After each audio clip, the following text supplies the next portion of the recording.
Hi అండి, అందరికీ నమస్కారం. Welcome to Renu blogs.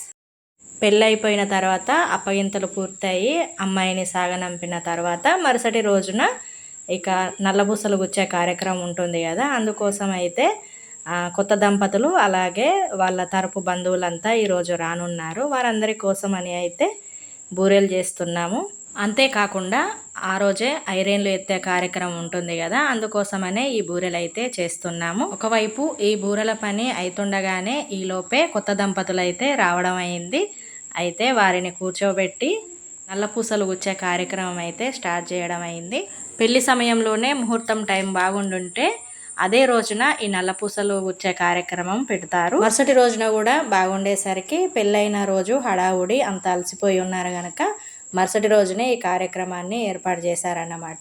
అయితే ఈ పూసలు గుచ్చడానికి అబ్బాయి తరపు బంధువులు అలాగే అబ్బాయి తల్లి కానీ ఆడపడుచు కానీ ఈ పూసలు గుచ్చుతారన్నమాట. ఈ నల్ల పూసలు అనేటివి పెళ్ళైన తర్వాత ఆడవాళ్ళకి ఎంతో ముఖ్యమైనవి. అంతేకాకుండా ఆడవారికి సంబంధించిన ఆరోగ్య ప్రయోజనాలు కూడా ఈ నల్లపూసల ద్వారా పొందవచ్చును. మెడలో నల్లపూసలు ధరించడం వలన ఎలాంటి చెడు దృష్టి తగలకుండా ఉంటుంది. అంతేకాకుండా బంగారంతో పాటు నల్లపూసలు, పగడం, ముత్యం ఇలాంటివి ధరిస్తాం కదా, అలాంటివి వేసుకున్నప్పుడు ఆడవారికి శక్తి ఎక్కువగా ఉంటుంది. అలాగే నాడీ వ్యవస్థ కూడా సక్రమంగా పనిచేస్తుంది. మంగళసూత్రాలలోని నల్లపూసలు గుండెకి దగ్గరగా ఉండడంతో గుండెకి సంబంధించిన వ్యాధులు రాకుండా ఉంటాయనేసి పెద్దల నమ్మకం. ఇవి ఎక్కువగా 9 సంఖ్య వచ్చేలాగా చూసుకొని దారంతో అల్లుతారు. పెళ్లిలో ఏ విధంగా అయితే ముడులు వేస్తారో ఆ ముడులను కత్తిరించకుండా అబ్బాయితో నెమ్మదిగా ముడులు విప్పదీస్తారు.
మంగళసూత్రాలను దారంతో అల్లడం పూర్తయిన తర్వాత ఇక ఆ దారాన్ని బంగారం గొలుసుతో ముడివేసి అబ్బాయితో అయితే అమ్మాయి మెడలో వేయిస్తారు.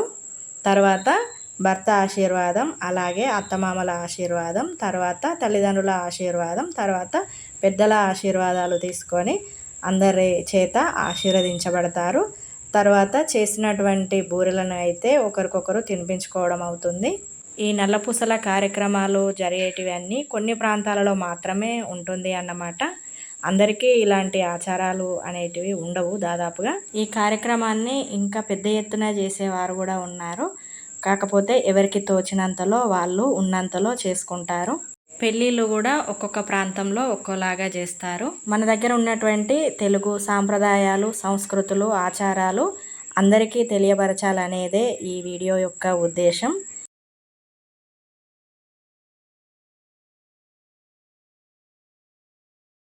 ఇదేనండి ఈరోజు వీడియో. నా వీడియో కనుక మీకు నచ్చినట్లయితే లైక్ చేయండి. అలాగే మొదటిసారి వీడియో చూస్తున్నట్లయితే తప్పకుండా సబ్స్క్రైబ్ చేయండి. మరిన్ని మంచి మంచి వీడియోస్తో అయితే మీ ముందుకు వస్తాను. Thank you.